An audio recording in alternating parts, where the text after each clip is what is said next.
cuestión es dónde fue, dentro o fuera del área. Cuidado con Roberto El Gato Fernández, que es atajador de penales. Sí, penal famoso. Aquí empezaron a gritarle de cosas a Hugo. Se volteó la gente con Hugo. El pelotazo del Gato Fernández. Fue un silencio brutal. Antes del Mundial había grabado un comercial, no me acuerdo con qué marca, pero en el comercial tiró un penal. Y lo falla. Lo falla, lo detiene, como lo quieras ver, lo tiene el Gato. Indicando de que ha finalizado este partido con un marcador final que indica Paraguay 1, México 1.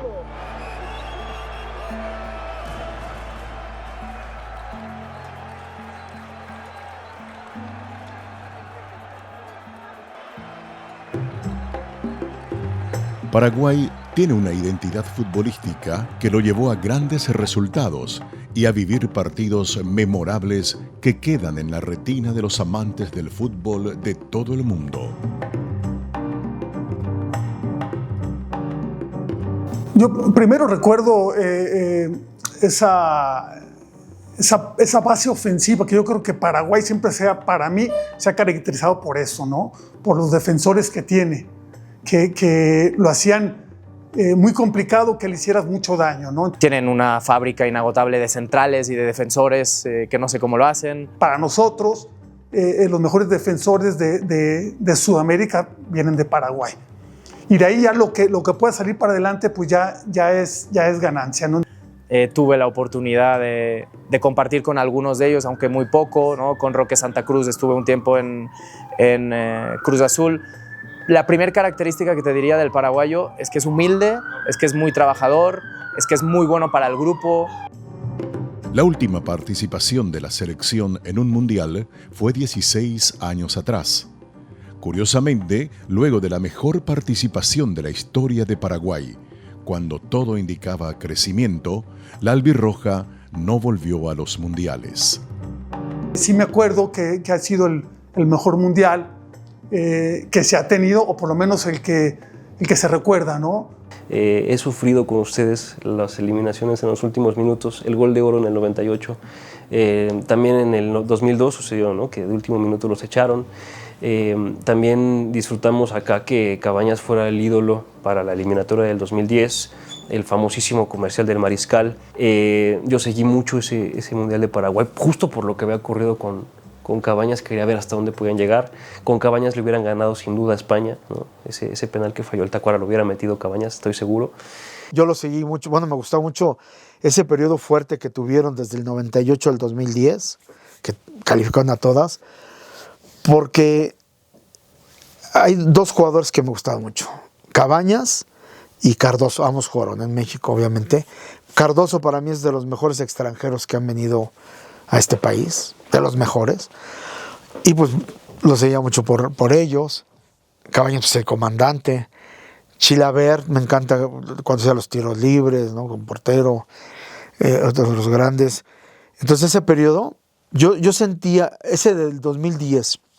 Cuando aún era español, en 2010 casi nos dejan fuera de unos cuartos de final de un mundial, si no llega a ser porque Cardoso falló un penal y Casillas lo atajó, y cómo cambian las cosas después. Que llegan a cuartos de final y que están, o sea, tienen llegadas, tiene España llegada, pero estuvieron a punto de ganarle a España, y que España por un gol los vence, y que España al final llega a ser el campeón.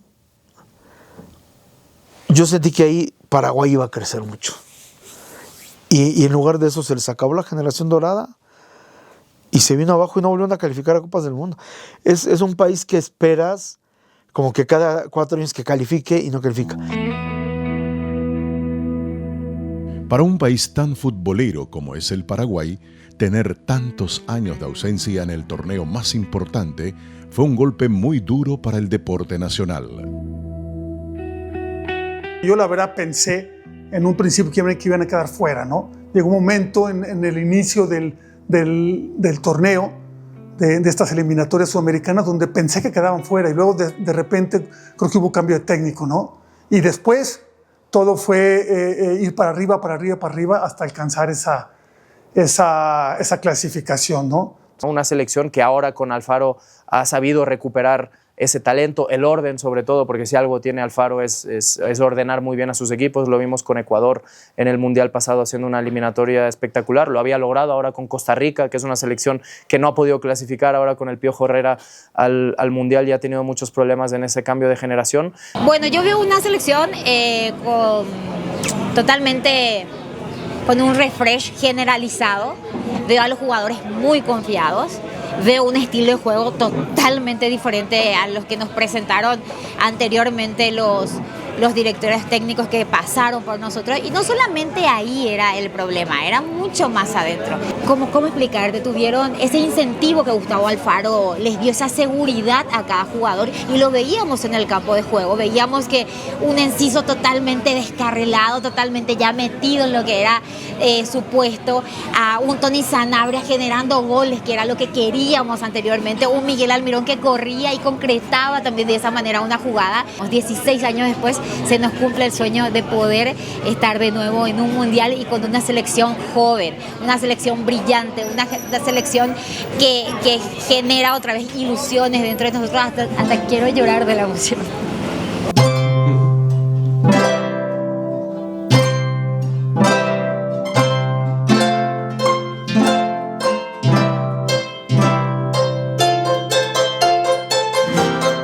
En el pasado, Paraguay había tenido 28 años de ausencia en los mundiales, cuando en México 86 volvió y vivió momentos históricos. El arpista paraguayo Celso Duarte tuvo el honor de vivir el mundial con la selección, acompañándola desde muy cerca.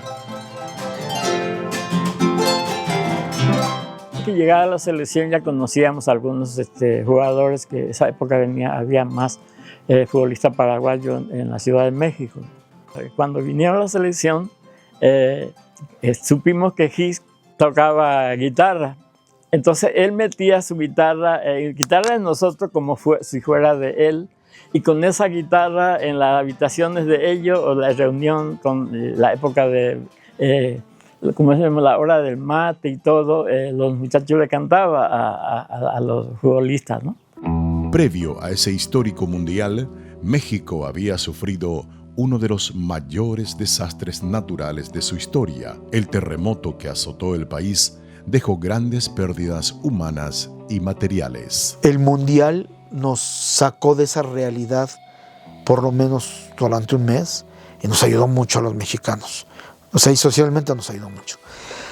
Luego viene el mundial y bueno, pues ya tuvimos a Pelé en el 70.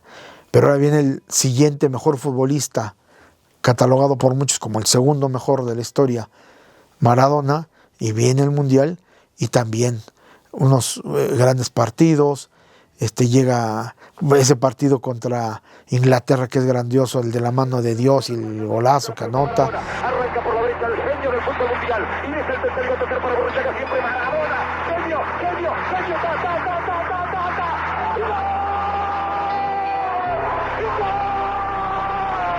México trae una muy buena selección, califica a la siguiente ronda y viene el gol de Negrete de media chilena, que es catalogado, que se enojaba Maradona porque por internet y todo se catalogó el mejor gol de la Copa del Mundo, y él decía que no, pues había sido el desde el media cancha. Los dos grandes goles. En el grupo de México pues está Paraguay, está Irak, y yo recuerdo mucho ese partido contra Paraguay porque, bueno, está Romero Romerito, que es un gran jugador, se jugó bien, México tenía para ganar, pero ustedes tenían el Gato Fernández, que ese día paró todo. Cuidado con Roberto el Gato Fernández, que es atajador de penales, así que esto es emotivo. El silbato, Gato Fernández. El manotazo del Gato Fernández al poste que ayuda, se salva Paraguay y persiste el marcador. Sí, el penal famoso, que aquí empezaron a gritarle de cosas a Hugo. Se volteó la gente con Hugo. Fue un silencio brutal, porque cuando se cobró el penalti era medio dudoso también, era la algarabía, ¿no? Y después de que tapó el Gato, un silencio ni brutal, parecía que no había gente en el estadio. Ese penal perdido contra Paraguay significó un quiebre en la relación de Hugo Sánchez con la afición mexicana. El Gato Fernández hizo algo que parecía imposible: enmudecer a todo el estadio azteca. Hay un montón de historias alrededor de ese penal. Primero, Hugo Sánchez en la 85-86 se hizo figura del Madrid. Fue su primera temporada con el Real Madrid. Y ahí cobraba todos los penales y todos los anotaba. Todos, tiros libres y penales, ¿no? Pocas chilenas, aunque parece que metió pocas chilenas con el Madrid. Ahí tengo un video. Entonces, cobraba todos los penales. Segunda cosa, en la final de la Copa de la UEFA, Pierre Littbarski le metió una patada durísima en una pierna y lo lesionó. De hecho, llegó al Mundial lesionado, ¿no? Muy lastimado. Y eso provocó que tuviera mucho cansancio en todos los partidos del Mundial. Tercera cosa, en el primer tiempo contra Paraguay le hacen una faltota. Me parece que el Gato igual lo arrolla dentro del área. Era penal. Hay una imagen clarísima de Hugo gritando, porque no se lo marcaron. Y debió ser penal. Y muy probablemente lo hubiera cobrado y lo hubiera anotado. O no, porque está ahí la cuarta cosa. Antes del Mundial había grabado un comercial, no me acuerdo con qué marca, pero en el comercial tiró un penal y lo tiró como casi siempre lo tiraba. Entonces, en una época en la que no había un estudio minucioso de los porteros sobre cómo tiraban todos los cobradores, el comercial le dio al Gato el indicio de cómo lo podía cobrar y lo cobró igual. Y lo falla. Lo detiene, como lo quieras ver, lo tiene el Gato. Y es un momento muy trágico por Hugo Sánchez, porque era nuestro mejor jugador a nivel internacional. Sigue siendo a la fecha el mejor jugador que hemos tenido en la historia. 5 pichichis en España, lo ganó todo. Falla ese penal y en el estadio, yo lo estaba viendo por televisión, se escuchaba los gritos en contra de Hugo. Cada vez que agarraba a Hugo, le gritaba, ¿no? O sea, la gente olvida muy pronto que es tu máximo exponente y bueno. Después le preguntamos al portero Gato Fernández si se tiró ahí a propósito o era intuición del momento, ¿no? Y dijo que sí, que a propósito se tiró ahí porque que vio que Hugo Sánchez siempre cuando jugaba en Real Madrid sabía dónde más o menos su preferido de tirar penalti. Y entonces que a propósito se tiró ahí.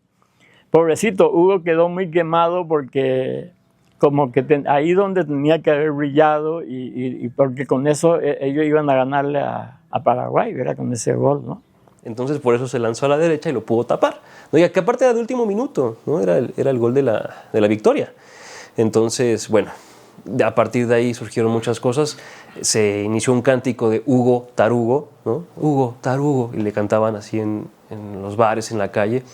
Y es duro porque tiene mucho que ver con lo que les decía al principio de la entrevista, ¿no? A veces a los mexicanos se nos olvida querernos entre nosotros, atacando al mejor futbolista que jamás ha nacido en este país porque falló un penal después de una temporada increíble en la que anotó todo y que se repuso a muchos insultos racistas en sus primeros años en España. Y bueno, mucha historia, pero a la primera errata en ese mundial la gente se le fue encima. Y Hugo solamente pudo anotar un gol en Copas del Mundo y fue un juego antes